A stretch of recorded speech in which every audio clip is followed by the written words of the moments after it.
syafaat Nabi Muhammad biiznillah wa ridallah. Allahumma sholli ala Muhammad.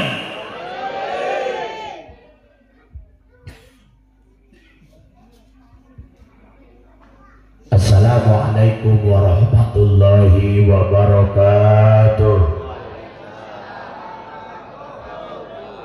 Bismillah, alhamdulillah, wassalatu wassalamu ala rasulillah Muhammad ibn Abdillah sayyidina wa maulana wa mawalah, amma ba'd. Faqala ta'ala fi kitabihil karim wa huwa asdaqul qailin. A'udzu billahi minasy syaithanir rajim. Bismillahirrahmanirrahim. Ya ayyuhalladzina amanu dzkurullaha dzikran katsiran wasabbihuhu bukratan wa asila, al-ayat.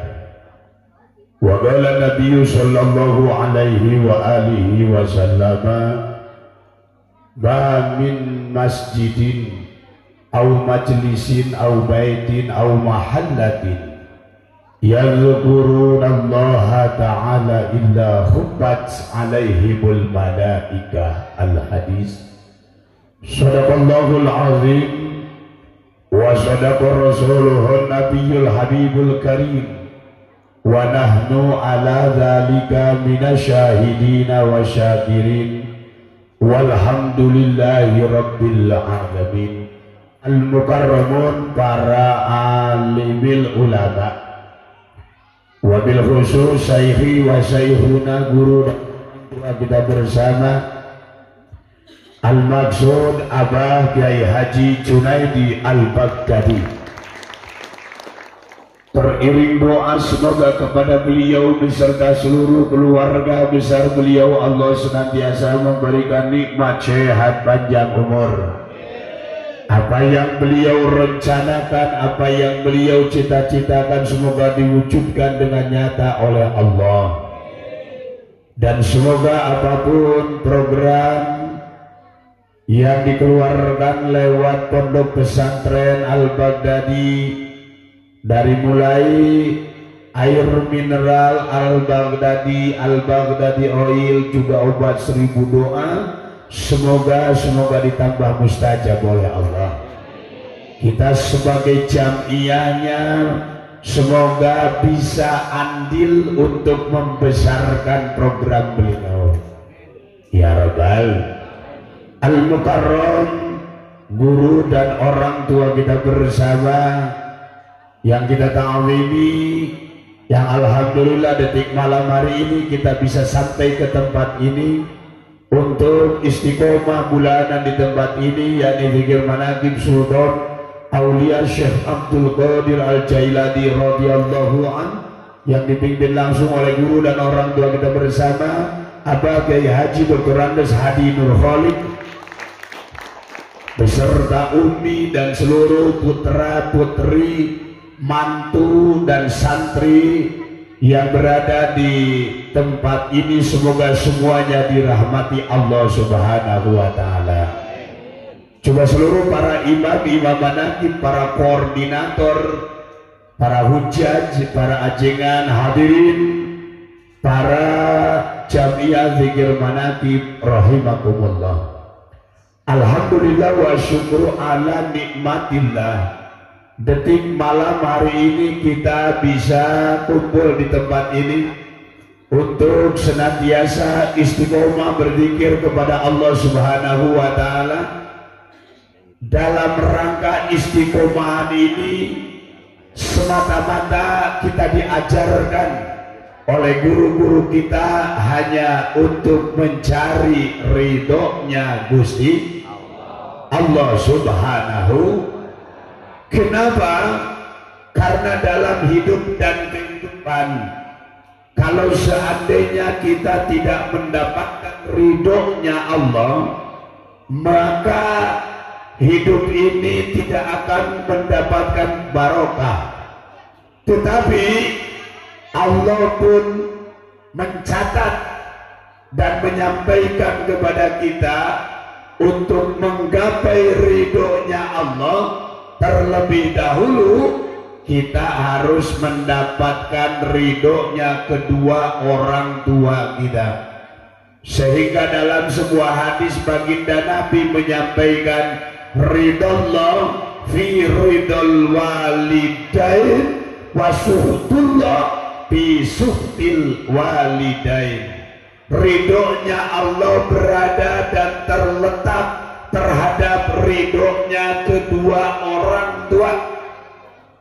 Begitupun murkanya Allah terletak dalam kemurkaan kedua orang tua kita. Artinya apa?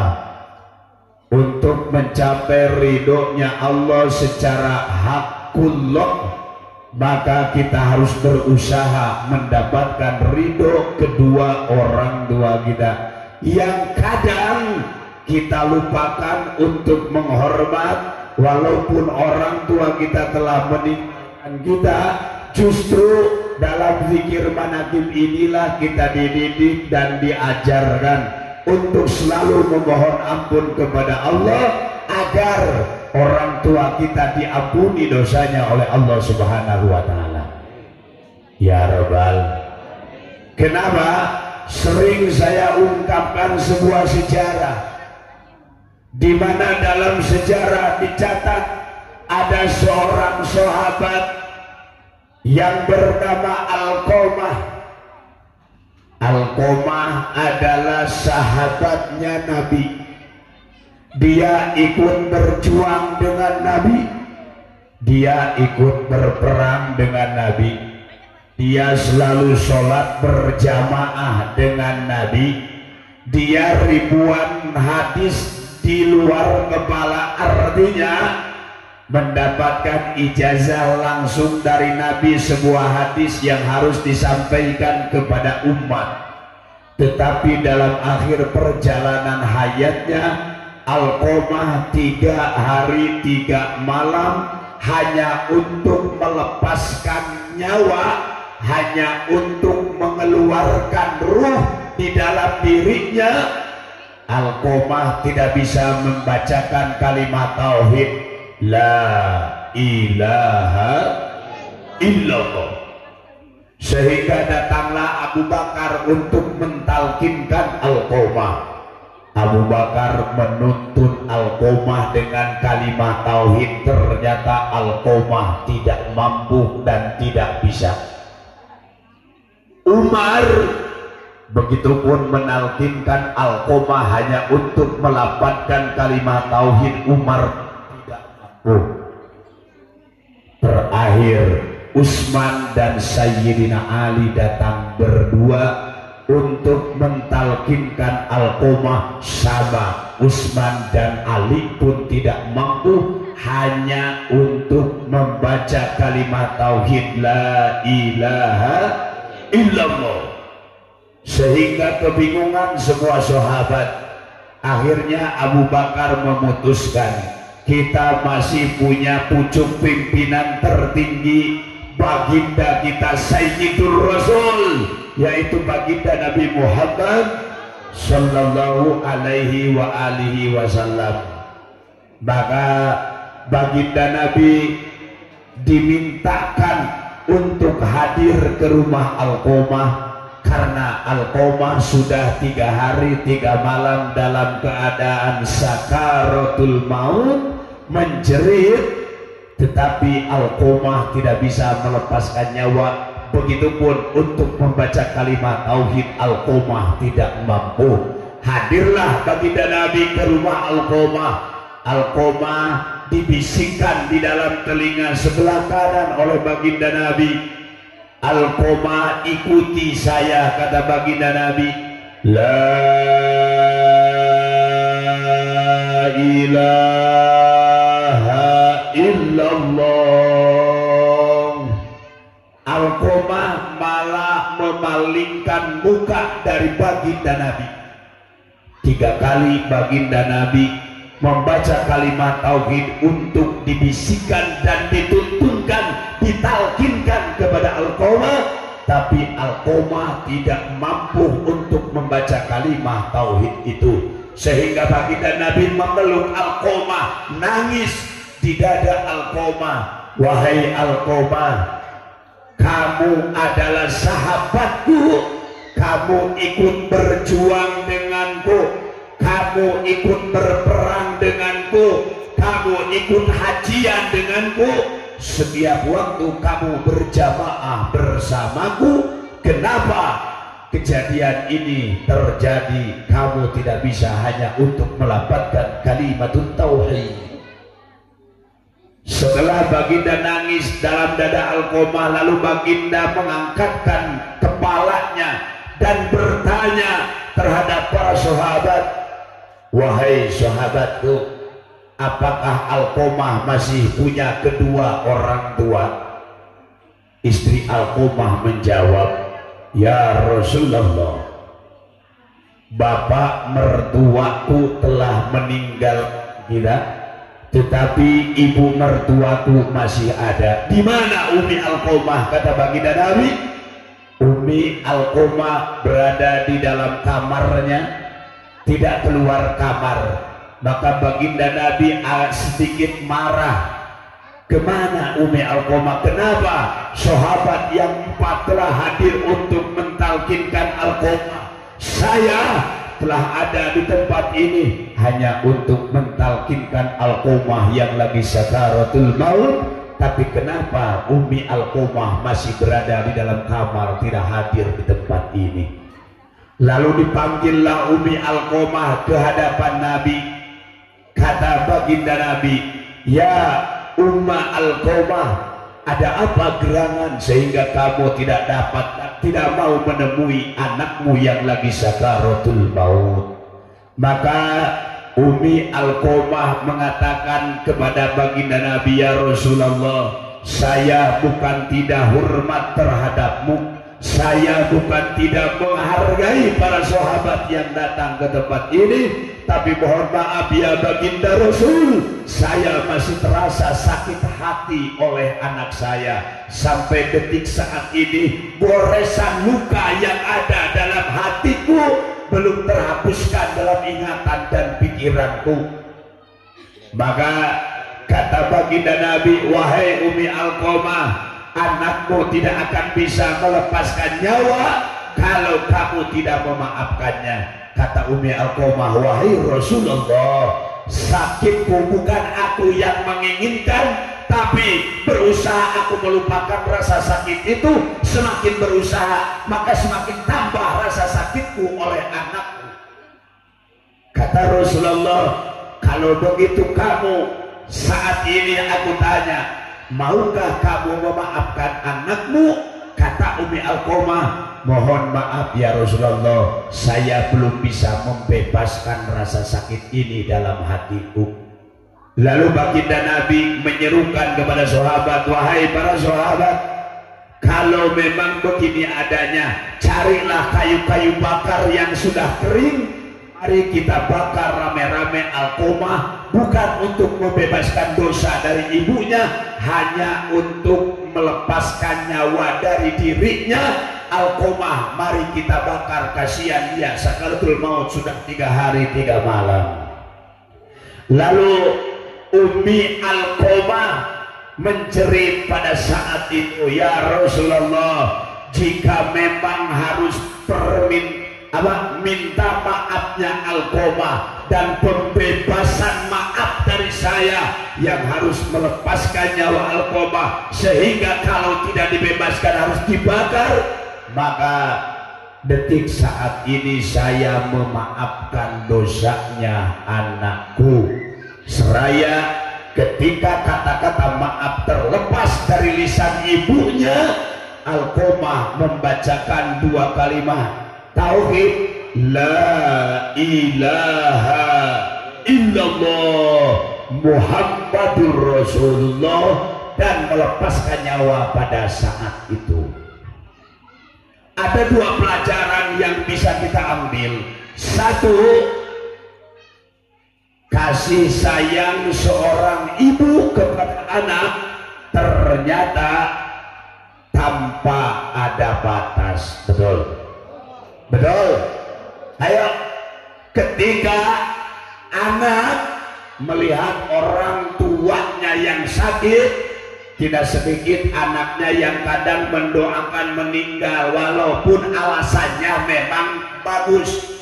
Ya Allah, daripada ibuku bapakku sudah BAB di tempat tidur, kencing di tempat tidur, kasihan dia, mangga saya rela kalaupun harus meninggal dunia. Kadang seperti itu kalau anak. Tapi kalau orang tua sakit separah apapun anaknya, orang tua rela habis harta, rela menjual sawah, rela menjual tanah hanya untuk demi kesembuhan anaknya.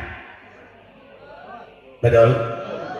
Mohon maaf, orang tua yang hanya berdua, penghasilan hanya pas-pasan, tapi kadang mampu membesarkan anak, menyekolahkan anak, sampai menikahnya anak, punya anak 5, orang tua yang hidup pas-pasan, kadang mampu menyekolahkan sampai perguruan tinggi, sampai menikah, sampai punya rumah, 5 anak semuanya mampu dibiayai oleh 2 orang tua yang hidup pas-pasan.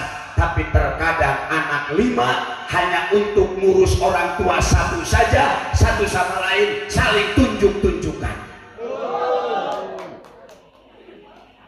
Ini mohon maaf, kadang ada orang tua sebelah, orang bapaknya meninggal hanya untuk mengurus ibunya sendiri. Anak yang 5 kadang satu sama lain saling tunjuk-tunjukkan. Maka bersyukur kita kepada Allah lewat guru dan orang tua kita bersama, Abah Kiai Haji Junaidi Al-Baghdadi. Kita selalu dididik, diajarkan untuk selalu hormat kepada kedua orang tuaku dengan sebuah kata li abi wa ummi. Sedikit lagi yang ingin saya sampaikan. Baginda Nabi setelah Alqomah meninggal dunia tidak lantas untuk menguburkan Alqomah, memandikan Alqomah.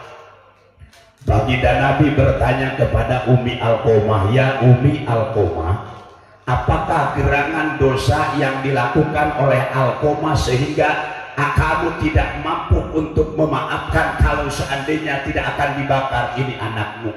Kata Umi Alqomah, ya Rasulullah, 3 minggu ke belakang Alqomah pergi ke pasar, pulang bawa bungkusan, saya menunggu-nunggu untuk diberi dan ditawari. Sehari 2 hari saya tunggu, seminggu 2 minggu saya tunggu, tapi sampai detik ini Alqomah jangankan memberi apa yang dibungkus itu yang pulang dari pasar, menawari saya pun tidak mampu. Di situ saya jujur sakit hati oleh kelakuan anakku Alqomah. Maka istri Alqomah menjerit, ya Umi, sesungguhnya 3 minggu yang lalu suamiku almarhum pergi ke pasar, pulang bawa bungkusan, bukan membawa gandum, tidak pula membawa roti, apalagi untuk membawa kurma. Dia pergi ke pasar hanya untuk membeli batu asahan, di mana batu itu biasa dipakai untuk meruncingkan, mengasah jamparing atau panah. Artinya apa? Alqomah pulang dari pasar membawa batu asahan, dia karena tidak merasa itu makanan, maka dia tidak bicara kepada orang tuanya. Kata baginda Nabi, wahai para sahabat, dengarkan oleh kalian dan sampaikan kepada umat setelah kamu dan setelah saya meninggal dunia, jangankan kesalahan yang disengaja, kita sengaja menyakiti dengan lisan kepada orang tua kita sengaja menggoreskan luka kepada orang tua dengan perilaku kita, hanya kesalahan yang tidak disengaja saja oleh Alqomah karena dia merasa yang dibawa adalah batu asahan yang tak pantas kalau diberikan kepada ibunya, maka Alqamah tidak menawarkan, jangankan memberi, karena dia tidak merasa bahwa yang dibawanya adalah makanan. Lalu ibunya merasa sakit hati. Begitu dahsyatnya Alqamah tidak bisa melepaskan nyawa, sekalipun baginda Nabi yang mentalkinkan kalimat tauhid kepada Alqamah yang berjuang bersama Nabi, Alqamah yang ikut perang bersama Nabi, Alqamah yang ikut hajian bersama Nabi, Alqamah yang tidak pernah ketinggalan berjamaah bersama Nabi. Jika menyakiti orang tua walau dengan tidak sengaja, sehingga Allah memberikan satu fitnah, mautnya 3 hari 3 malam tidak dapat melepaskan nyawa. Apalagi kita yang hidup di zaman sekarang, ketika kita tidak pernah ikut berjuang dengan Nabi, ketika kita tidak pernah ikut berperang dengan Nabi, kita tidak pernah ikut berjamaah dengan Nabi, sedangkan perilaku kita kepada kedua orang tua kita, kadang dengan sengaja kita menyakiti hatinya dengan ucapan kita, perilaku kita. Betapa dahsyatnya siksaan yang akan kita rasakan jika kita tidak mampu untuk memohon ampun kepada Allah. Maka bersyukur kita kepada Allah lewat guru dan orang tua kita bersama, Abah Kiai Haji Junaidi Al-Baghdadi. Begitupun di tempat ini lewat guru kita bersama, Abah Kiai Haji Dr. Andes Hadi Nur Khalik. Kita selalu dididik, diajarkan, diingatkan bagaimana kita untuk mencintai dan berbuat baik kepada kedua orang tua kita. Alhamdulillah. Maka kesimpulan yang ingin saya sampaikan dalam Mau'idul Hasanah malam hari ini, jadikan kesempatan zikir manaqib ini bukan hanya di lisan kita, astagfirullahaladzim li abi wa ummi, astagfirullahaladzim li ustadi, dan seterusnya. Tapi kalau prakteknya kita tidak mampu untuk selalu berbuat baik dan menyenangkan hati kedua orang tua, menyenangkan hati guru, dan menyenangkan hati muslimin muslimat semuanya. Artinya istighfar bukan hanya bacaan memohon ampun kepada Allah, tapi prakteknya sebuah istighfar adalah bagaimana kita bisa saling memaafkan, bisa saling berbuat baik antara satu dengan yang lainnya. Jika kamu mampu untuk selalu berbuat baik dimanapun kamu hidup, dimanapun kamu berada, maka disitulah akan datang pertolongan Allah terhadap kita semuanya. Amin ya Rabbal, amin ya Rabbal. Semoga keadaan yang baik ini selalu dibersamakan oleh Allah Subhanahu wa Ta'ala. Guru dan orang tua kita semoga ditambah sehat oleh Allah, panjang usianya, tambah mustajab doanya. Begitupun Abah hadir di tempat ini, semoga ditambah sehat oleh Allah Subhanahu wa Ta'ala. Beliau beserta seluruh keluarga besarnya semoga tambah mustajab doanya, panjang usianya, dan dapat selalu mengayomi, memperingati terhadap kita semua sebagai pecinta dan jamaahnya. Amin ya Rabbal, amin ya Rabbal. Jadi kesimpulan inti yang ingin saya sampaikan, sebuah zikir manaqib bukan hanya dalam bacaan, tapi mari kita praktekkan dalam hidup dan kehidupan. Mari kita selalu berbuat baik, saling mengingatkan satu sama lain. Akhiran wallahul muwaffiq ila aqwamit thoriq. Wassalamualaikum warahmatullahi wabarakatuh.